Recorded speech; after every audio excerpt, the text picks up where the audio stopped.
Red Bull looks very sure about bringing Lindblad into their Formula One plans, and things are moving fast toward his F1 debut. Although Lindblad hasn't officially received his super license yet, a requirement to race in F1 weekends, Red Bull might push to speed things up. The Austrian team plans to request a special exemption from the FIA, similar to what happened for Antonelli, so Lindblad can get his license sooner. But is this request likely to succeed? And more importantly, will we see Lindblad on the grid in 2025? Especially when the current driver Tsunoda is struggling and Max Verstappen is close to a race ban because of penalty points? Red Bull seems ready to fast-track Lindblad's rise into F1. The young British-Swedish driver has already won 2 races this season in Formula 2, the sprint race in Jeddah and the feature race in Spain.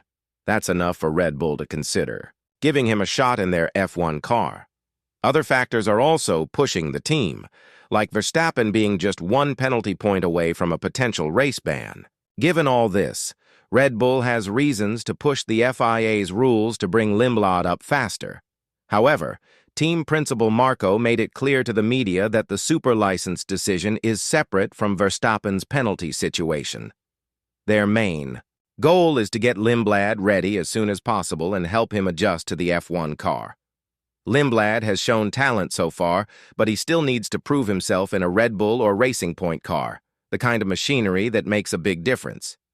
Because of this, his promotion could happen sooner than expected, possibly seeing him race in F1 during 2025.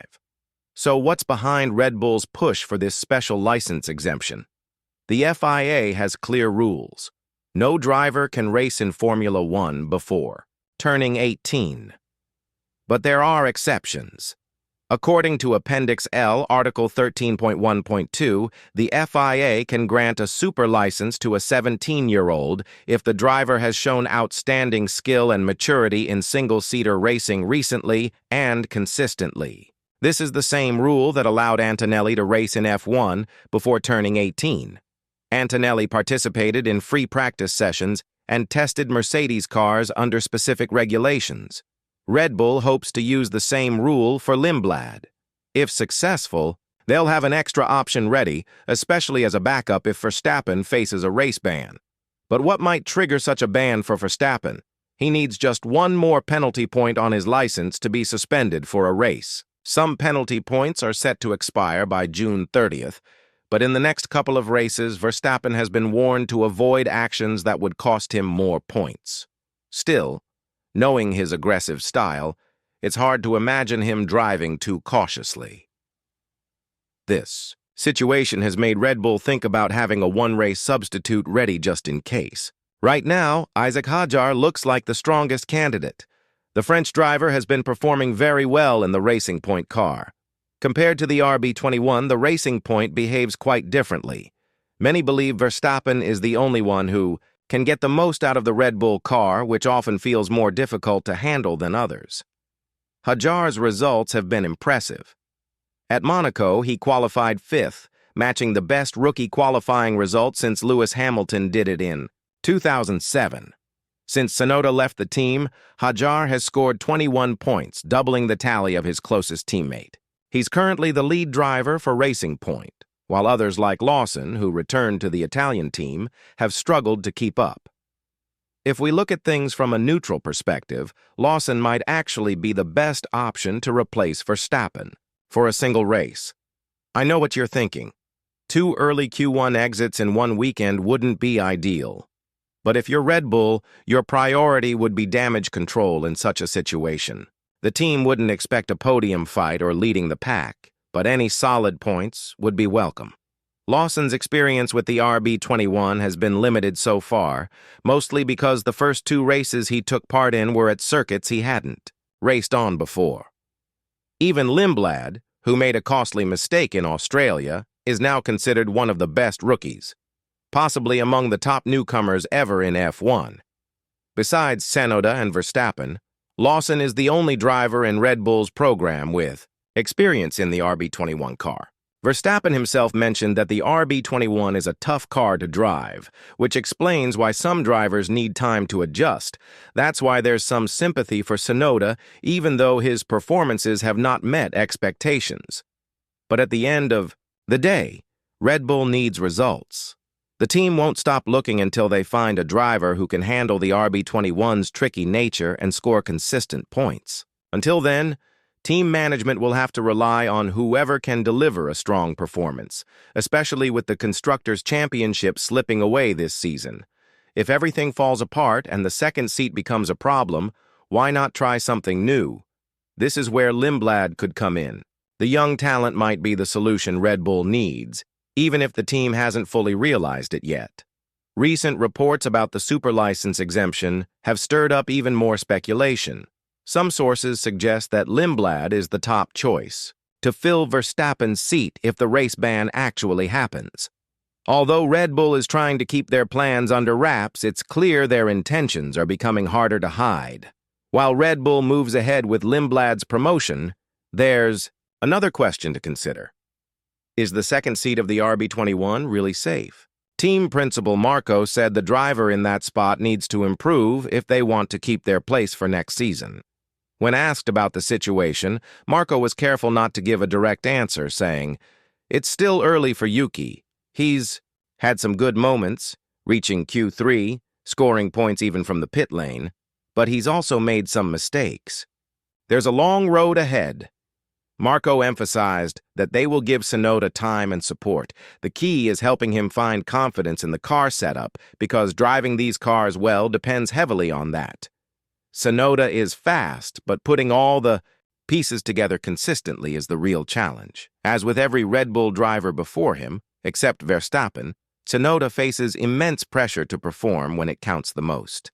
The truth is, the RB21 is a difficult car, and the upgrades so far seem to benefit only Verstappen.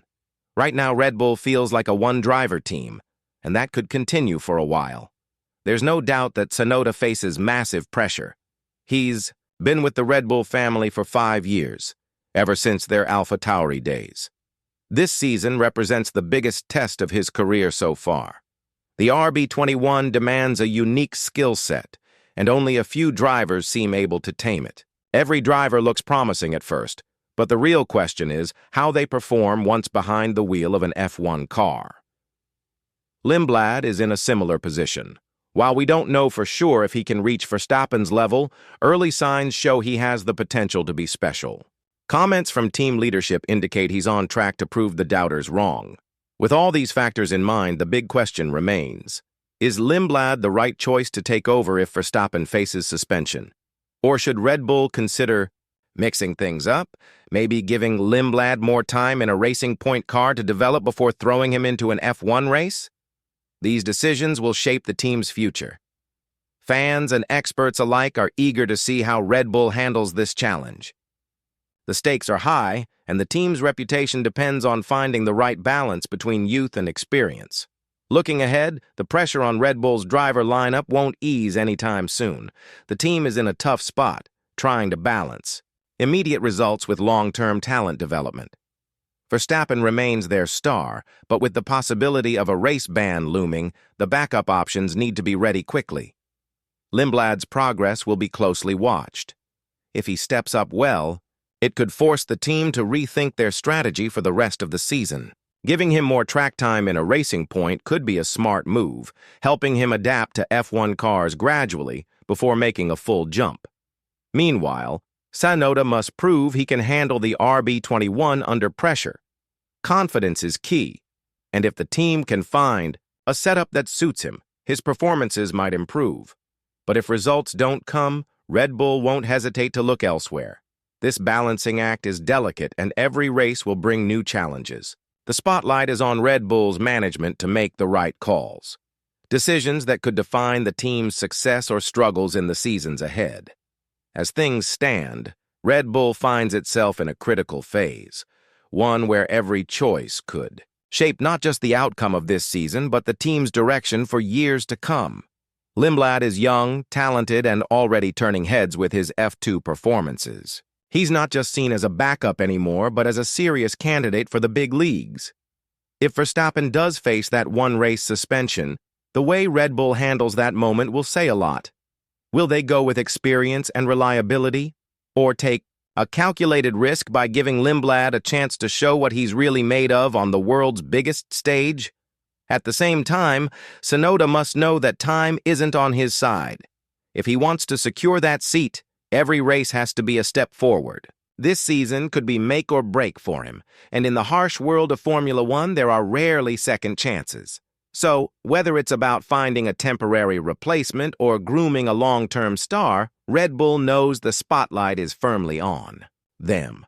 And for Lindblad, the window of opportunity might be opening faster than anyone expected. Now it's just a matter of how they choose to use it, cautiously or with full confidence in the next rising name in motorsport.